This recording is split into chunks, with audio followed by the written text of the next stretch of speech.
दोस्तों, आपका फिर से स्वागत है। आज हम इस वीडियो के माध्यम से द्रौपदी का चीरहरण, महाभारत के एक अत्यंत महत्वपूर्ण और मार्मिक प्रसंग पर चर्चा करेंगे। ये घटना महाभारत के सबसे दुखद और निर्णायक क्षणों में से एक है, जिसने इतिहास को बदलने में महत्वपूर्ण भूमिका निभाई। ये घटना हमें सिखाती है कि सत्य और धर्म की हमेशा विजय होती है और महिलाओं का सम्मान समाज की नींव है। दोस्तों, अगर आप इसके बारे में जानना चाहते हैं तो आपसे अनुरोध है कि वीडियो को अंत तक देखें ताकि आपको पूरी जानकारी मिल सके, और आप सभी से निवेदन है कि और भी वीडियो देखने के लिए चैनल को सब्सक्राइब करें। तो दोस्तों, चलिए जानते हैं। द्रौपदी का चीरहरण। महाभारत का युद्ध एक साधारण खेल से प्रारंभ हुआ, जिसे हम द्यूत क्रीड़ा यानी कि जुए के खेल के नाम से जानते हैं। इस खेल में कौरवों ने छलपूर्वक पांडवों को पराजित करने की योजना बनाई। हस्तिनापुर का राजा दुर्योधन, जो पांडवों का चचेरा भाई, दुर्योधन कौरवों में सबसे बड़ा था। कौरव पांडवों से जलते थे। पांडवों में सबसे बड़े युधिष्ठिर, जो उस समय इंद्रप्रस्थ नगर में राज्य कर रहे थे। कौरवों का मामा शकुनी बहुत चालाक था। उसने दुर्योधन को सलाह दिया कि कौरवों को जुए के खेल के लिए बुलाए। इस खेल में पांडवों का सारा राज्य अपने कब्जे में कर ले। दुर्योधन द्वारा बुलाए जाने पर पांडव तैयार हो गए और खेल को खेलने के लिए आ गए। एक सभा का आयोजन हुआ, जिसमें धृतराष्ट्र, भीष्म पितामह, द्रोणाचार्य और महात्मा विदुर जैसे महान लोग भी सम्मिलित हुए। इसके पश्चात दुर्योधन और शकुनी की कुटिल चालों के कारण युधिष्ठिर एक के बाद एक अपनी संपत्ति, राज्य और अंततः अपने भाइयों को दांव पर लगाते गए और सब कुछ हार गए। शकुनी की चालबाजी और युधिष्ठिर की जुए की लत ने पांडवों को अत्यंत संकट में डाल दिया। युधिष्ठिर का ये विश्वास कि वह अपनी कुशलता से जुए में जीत हासिल कर लेंगे, उनके पतन का कारण बना। सबसे बड़ा दांव तब लगा जब युधिष्ठिर ने अपनी पत्नी द्रौपदी को दांव पर लगा दिया। द्रौपदी का प्रश्न। जब दुशासन द्रौपदी को सभा में घसीट कर लाया तो उसने सबसे पहले धर्मराज से एक महत्वपूर्ण प्रश्न किया। उसने पूछा, हे धर्मराज, जब आपने स्वयं को पहले ही हार दिया था, तब क्या आपके पास मुझे दांव पर लगाने का अधिकार था?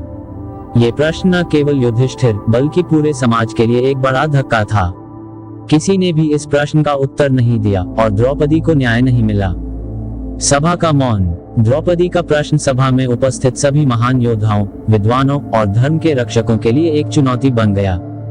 भीष्म पितामह, जो धर्म और न्याय के ज्ञाता थे, वे भी इस प्रश्न का उत्तर देने में असमर्थ रहे। सभा में उपस्थित सभी लोग मौन थे, क्योंकि वे कौरवों के सत्ता और प्रभाव से भयभीत थे। यह मौन न केवल द्रौपदी के अपमान का बल्कि समाज के नैतिक पतन का भी प्रतीक था। भीष्म का धर्म संकट। भीष्म पितामह, जिन्हें धर्म और न्याय का प्रतीक माना जाता था, इस स्थिति में भी मौन रहे। उन्होंने कहा, धर्म का ये प्रश्न अत्यंत कठिन है, क्योंकि युधिष्ठिर स्वयं धर्मराज हैं। उन्होंने जो किया वह धर्म के विरुद्ध कैसे हो सकता है? लेकिन यह उत्तर द्रौपदी के लिए संतोषजनक नहीं था और उसने भीष्म से प्रतिकार किया। कर्ण का अपमानजनक भाषण। सभा में उपस्थित कर्ण, जो दुर्योधन का परम मित्र था, कर्ण ने भी द्रौपदी का अपमान किया। उसने कहा, ये दासी है और इसके साथ वैसा ही व्यवहार होना चाहिए जैसा एक दासी के साथ होता है। कर्ण के इन शब्दों ने द्रौपदी के अपमान को और भी गहरा कर दिया और पांडवों के क्रोध को प्रज्वलित कर दिया। दुर्योधन और दुशासन का अपमान। दुर्योधन ने द्रौपदी का अपमान करते हुए उसे अपने पास आने का आदेश दिया। दुशासन ने द्रौपदी को बालों से पकड़कर घसीटा। ये दृश्य इतना दर्दनाक था कि सभा में उपस्थित सभी योद्धा और विद्वान अपने स्थान पर खड़े हो गए, लेकिन कोई भी द्रौपदी की रक्षा के लिए आगे नहीं आया। कृष्ण का स्मरण और चमत्कार। द्रौपदी ने भगवान श्री कृष्ण का स्मरण किया और उनसे रक्षा की याचना की। उसकी पुकार सुनकर भगवान कृष्ण ने उसकी रक्षा के लिए चमत्कार किया। जैसे ही दुशासन ने द्रौपदी का चीरहरण करने का प्रयास किया, उसका चीर बढ़ता ही गया और दुशासन थककर चूर हो गया। इस चमत्कार ने साबित किया कि जब भी कोई सच्चे मन से भगवान की शरण में आता है तो भगवान उसकी रक्षा अवश्य करते हैं। भीम की प्रतिज्ञा। इस घटना ने पांडवों के हृदय में अपार क्रोध और प्रतिशोध की भावना को जन्म दिया। भीम ने सभा में प्रतिज्ञा की कि वह दुशासन के सीने का रक्त पिएगा और दुर्योधन की जांघ तोड़ेगा। ये प्रतिज्ञा महाभारत के युद्ध का एक प्रमुख कारण बनी। धर्म और न्याय की स्थापना। द्रौपदी के चीरहरण ने समाज में धर्म और न्याय की स्थापना के महत्व को उजागर किया। ये घटना हमें ये सिखाती है कि जब भी अधर्म और अन्याय होता है तो उसे रोकने के लिए समाज के सभी वर्गों को एकजुट होकर प्रयास करना चाहिए। महाभारत का ये प्रसंग आज भी हमें ये याद दिलाता है कि सच्चाई और न्याय की हमेशा विजय होती है। द्रौपदी का आत्मबल। द्रौपदी का आत्मबल और साहस इस घटना के दौरान सबसे स्पष्ट रूप से दिखाई दिया। उसने न केवल अपने सम्मान की रक्षा के लिए भगवान का स्मरण किया, बल्कि अपने अपमान के खिलाफ आवाज भी उठाई। उसका साहस और आत्मबल हर स्त्री के लिए प्रेरणा स्रोत है। महाभारत के अन्य प्रसंगों से तुलना।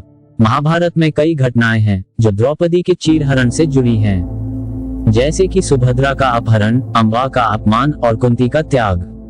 ये सभी घटनाएं इस बात को उजागर करती हैं कि महाभारत में महिलाओं का सम्मान और उनकी रक्षा कितनी महत्वपूर्ण थी।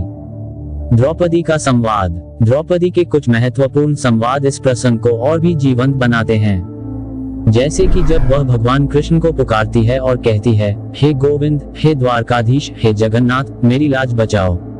ये संवाद उसकी भक्ति और भगवान के प्रति उसकी आस्था को दर्शाता है। पांडवों की प्रतिक्रिया। इस घटना के बाद पांडवों की प्रतिक्रिया भी महत्वपूर्ण है। अर्जुन, जो एक महान योद्धा था, इस अपमान को सहन नहीं कर सका और उसने प्रतिशोध की प्रतिज्ञा ली। युधिष्ठिर, जो धर्म का प्रतीक था, उसने भी इस अन्याय को सहन नहीं किया और युद्ध की तैयारी की। अंतिम शिक्षा। द्रौपदी का चीरहरण हमें ये सिखाता है कि महिलाओं का सम्मान और उनकी रक्षा करना समाज का परम कर्तव्य है। ये घटना ये भी सिखाती है कि सत्य, धर्म और न्याय की रक्षा के लिए हमेशा तत्पर रहना चाहिए।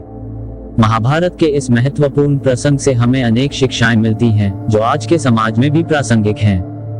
महाभारत के इस महत्वपूर्ण प्रसंग को समझने से हमें अपने जीवन में सच्चाई, धर्म और न्याय का महत्व पता चलता है। द्रौपदी का चीरहरण एक ऐसी घटना है जो हमें सदा ये याद दिलाएगी कि धर्म और न्याय की रक्षा करने के लिए सदैव तत्पर रहना चाहिए। आशा है कि आप सभी को ये कहानी प्रेरणा देगी और हम सभी मिलकर एक न्यायपूर्ण और सम्मानित समाज की स्थापना में योगदान देंगे। दोस्तों, कमेंट के माध्यम से बताएं आपको यह वीडियो कैसा लगा। अगर आपको यह वीडियो पसंद आया तो लाइक करें, शेयर करें। आप सभी से निवेदन है कि और भी वीडियो देखने के लिए चैनल को सब्सक्राइब करें। आपका बहुत बहुत धन्यवाद। जय हिंद, जय भारत।